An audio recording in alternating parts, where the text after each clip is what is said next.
Hello everybody, Catboyvan here. Well, time to do another movie review. This time, we're talking about X-Men First Class. Okay, let's see. A few things I want to say real quick. I just saw this movie probably like 2 hours ago. About 3 to 2 hours ago. So I've got to let it sink in a little bit. I had a friend that go with me. Unfortunately, he did not want to appear on camera to do the review with me, so yeah, just me, I guess. Alright, here's the movie. I simply put, it was a really good movie. I really liked it. Let's see, what was the plot about? It's pretty much the origins, well, the movie origins of the X-Men. Unlike the comics, that they couldn't use the comics version of how it happened, mostly it's the characters, due to the fact that many of those characters appear in the first X-Men film, which have pretty much been kind of canon. Let's see. This is a movie that definitely makes up for X-Men 3, and for those who actually didn't really like X-Men Origins Wolverine, I thought it was okay. I have it on DVD, about like $5 or something. It makes it up too. It is a great movie. Let's see the plot. It's pretty much shows the origins of both Professor X and Magneto. Pretty much Charles and Eric, and they don't get those names till much later. Pretty much it shows Charles is pretty much to be very young, grew up in a rich family, unfortunately not very close family, where he first meets Mystique, which is, her name is Raven. I don't know if that's canon in the comics or not. I don't remember ever saying Mystique's name, so I'm just gonna go with it. But yeah, another problem I do have with the film is that it's established in the comics, well, to my knowledge anyway, that the mutant powers appear when you're a teenager. Similar problem I had with X-Men Origins Wolverine at the beginning. The powers just seem to come really early, a lot earlier than they probably should have. But hey, I'm gonna take this as liberties, just because. Let's see. Then we have Magneto, Eric. Pretty much his origin is pretty much the same as in the comic. He is a Jewish Holocaust survivor. Pretty much at the beginning it shows his parents being taken away by Nazis. Don't worry, we barely see any guys in swastika armbands, but we do see a few swastikas in the film. Let's see, he gets taken in to see this scientist after almost just ripping out the gate open with his magnet powers, a little magnetism, I guess. The scientist guy tries to get him to move a coin and gives him the threat that if he doesn't do it in 3 seconds, he'll shoot his mother, who he brings in which Magneto is unable to do it, and he shoots the doctor guy shoots the mother, but because of that rage, he's able to move every thing that is made of metal, crushing two Nazis' helmets and killing them, destroying an entire science room and stuff. The scientist guy gives Eric, Magneto, the coin as a swastika. We see it a few times in the film, but let's see. Then it goes to the future, probably The movie goes into the 60s. For Charles happens to be learning in Oxford, at Oxford University in England. It's on the map for a second. You can see England, can't you? Right here. Eric is in Switzerland. Right here. Yeah, I have a giant map. I gotta use it for something. But yeah, Eric goes to a bank, finds out the location of the scientist guy, and pretty much goes away. Pretty much goes to Argentina. Charles is still learning. We get some scenes and stuff. Then we go to Las Vegas with a CIA agent trying to find information about a group called the Hellfire Club. I don't remember that much about the Hellfire Club in the comics. I do remember they were in the X-Men cartoon series, but their name was like the Circle Club or something. You know, you can't say hell on children's television show. Why would you?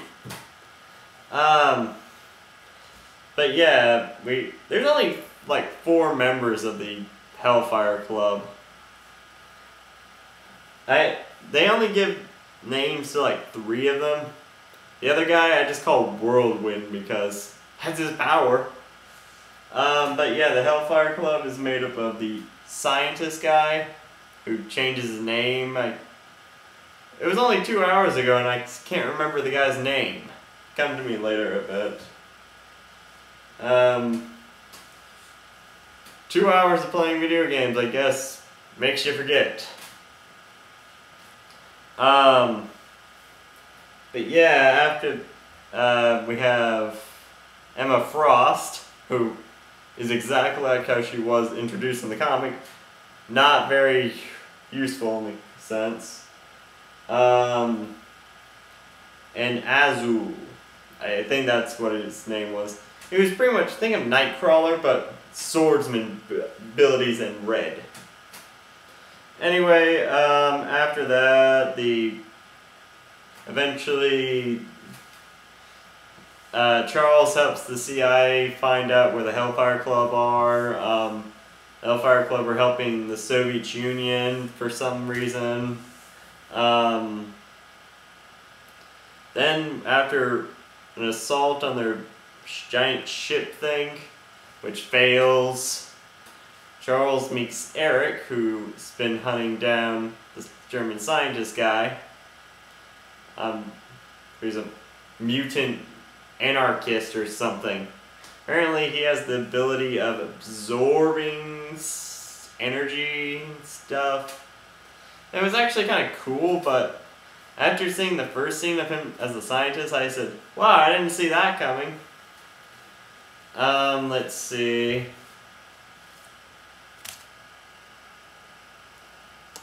After that, they go to the CIA's base thing, talking about more information. Then they meet Beast, who we saw in X-Men 3. Well, I'm actually glad we saw him in this. It makes up for that, I guess. Let's see. Then they start recruiting other mutants to their group. They recruit Havoc, Banshee, some other guy who has the ability of adapting to survival, a female version of Angel who has fairy wings instead of angel wings. I never got why she was called Angel. Havoc. Yeah, they recruited. And oh, there was a cameo from Wolverine in the film. And there's actually a lot of cameo characters that ones will appear in the later movies. I kind of thought that was kind of interesting, but Wolverine's was the best. You go to a bar, saying, and pretty much when they see him, he says, "Fuck off." He literally just says that, and they just walk away. Best cameo ever. I know we've been oversaturated with Wolverine a bit, but I really like that scene. I really like that. After that, they go on a few chases and training missions and stuff. Oh yeah, and they go to Charles and Eric go to Russia to find the guy. They run into Emma, stop her, and get her. But the Hellfire Club attacks the CIA base and blow it up. Not very friendly people, are they? Let's see. After that, they go to the, let's see. Yeah, some more training and stuff. Eventually they go, then the Cuban Missile Crisis thing starts to happen, and the X-Men's first official mission is to go out and stop World War III because the Hellfire Club are planning to create a mutant revolution thing or something. Oh, there's a big problem with this film, I want to say this, because I'm really running out of time, is that there is a lot of awkward moments in this film. Like, random name drops. There's some really awkward moments in the film, unfortunately. There's some cases of Chekhov's gun and scenes like that. Like, the Hellfire Club originally had the helmet that Magneto gets. There's near the end where they... the ending, it is very abrupt. Like, Eric becomes mad becomes, Magneto near the end. They pretty much shoot. Pretty much they get Professor X's legs out of the way, and pretty much Magneto creates his, the Brotherhood, creates the Brotherhood of the Mutants, pretty much. Yeah, it was, with all those problems, here's some, it was a really great movie. I really liked it. A lot of the acting was great, especially from the main characters. Mostly Professor X and Magneto's characters. Whoever played those actors were brilliant. Really reminded me of the actors who, Patrick Stewart and I can't think of the other guy who played Magneto in the first two movies. Really great job, guys. Really great job. The movie's been out for a week. I just got my chance to see it just earlier. It's a really great movie. You'll really like it. Let's see. Unfortunately, I'm just gonna give this to you. There's no after credit scene, so you don't even need to stay. I know. I stayed today just to find out if there was a scene at the end. There wasn't. Let's see. That was really it. Great acting, great premise. It really makes up for the last two X-Men films and really reestablishes my faith in Fox's video stuff when it comes to the X-Men. Hopefully they will make it up to me again with another film. But something really cool should have been done. I believe I got the guy right. There was a general guy who pretty much, I believe, is the creator of the Sentinels. That would have been a really cool after scene that's showing the plans to build the Sentinels. That would have been a great sequel thing. Oh well. Great movie. I'm terribly sorry I talked about the plot more than saying, oh, it's good. Great movie. See it as soon as you can. Matinee would be probably best. If you can't get to it, go see it anyway. I'm Catboyvan. Thank you for watching, and I still can't find those cat ears. See ya.